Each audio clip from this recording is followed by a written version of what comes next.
Le royaume divisé. Le roi David a régné pendant 40 ans. Puis il est mort et son fils Salomon a commencé à régner sur Israël. Dieu a parlé à Salomon et lui a demandé ce qu'il désirait qu'il lui donne. Salomon a demandé la sagesse. Cela plut à Dieu. Alors il a fait de Salomon l'homme le plus sage du monde.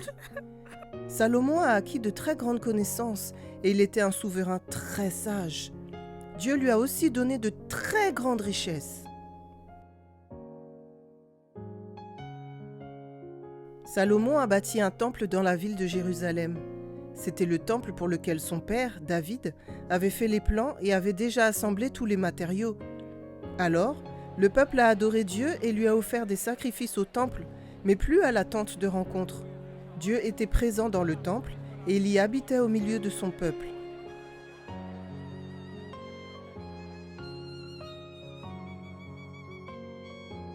Mais Salomon aimait des femmes qui venaient d'autres pays. Il a désobéi à Dieu car il s'est marié avec beaucoup d'elles. Souvent, ces femmes étrangères amenaient leur Dieu avec elles et continuaient à les adorer. Quand Salomon est devenu plus âgé, il a aussi adoré les dieux de ces femmes.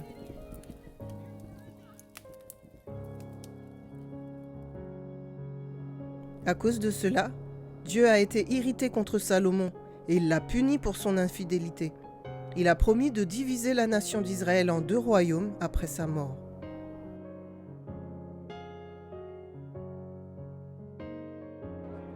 Après la mort de Salomon, son fils Roboam est devenu roi. Tous les gens de la nation d'Israël se sont réunis pour le proclamer roi. Ils se sont plaints à Roboam que Salomon les avait fait travailler très dur et qu'ils avaient payé beaucoup d'impôts. Ils ont demandé à Roboam d'alléger leur travail.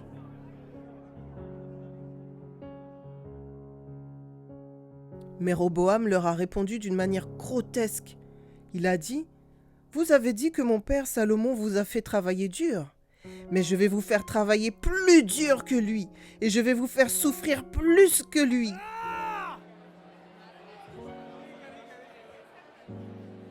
Quand le peuple l'a entendu dire cela, 10 tribus se sont rebellées contre lui.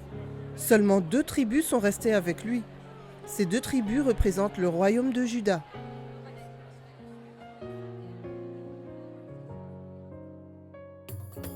Les 10 autres tribus ont choisi un homme nommé Jéroboam comme roi.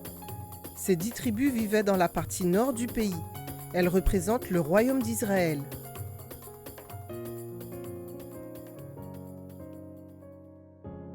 Jéroboam s'est rebellé contre Dieu et a poussé le peuple dans le péché. Il a construit 2 statues que son peuple devait adorer.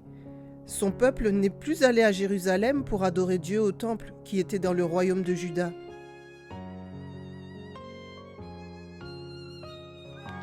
Les royaumes de Juda et d'Israël sont devenus des ennemis et combattaient souvent l'un contre l'autre.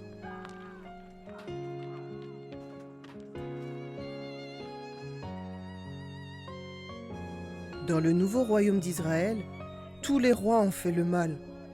Beaucoup de ces rois ont été tués par des Israélites qui désiraient devenir rois à leur place.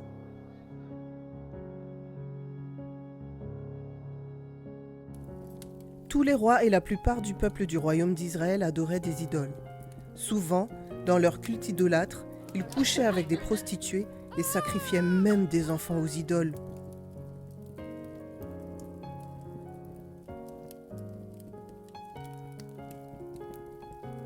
Les rois de Juda descendaient du roi David. Certains de ces rois ont fait le bien, ont régné avec justice et adoraient Dieu. Mais la plupart des rois de Juda ont fait le mal. Ils ont mal régné et ils adoraient des idoles. Certains de ces rois ont même sacrifié leurs propres enfants à de faux dieux. La plupart du peuple de Juda s'est aussi rebellé contre Dieu et a adoré d'autres dieux.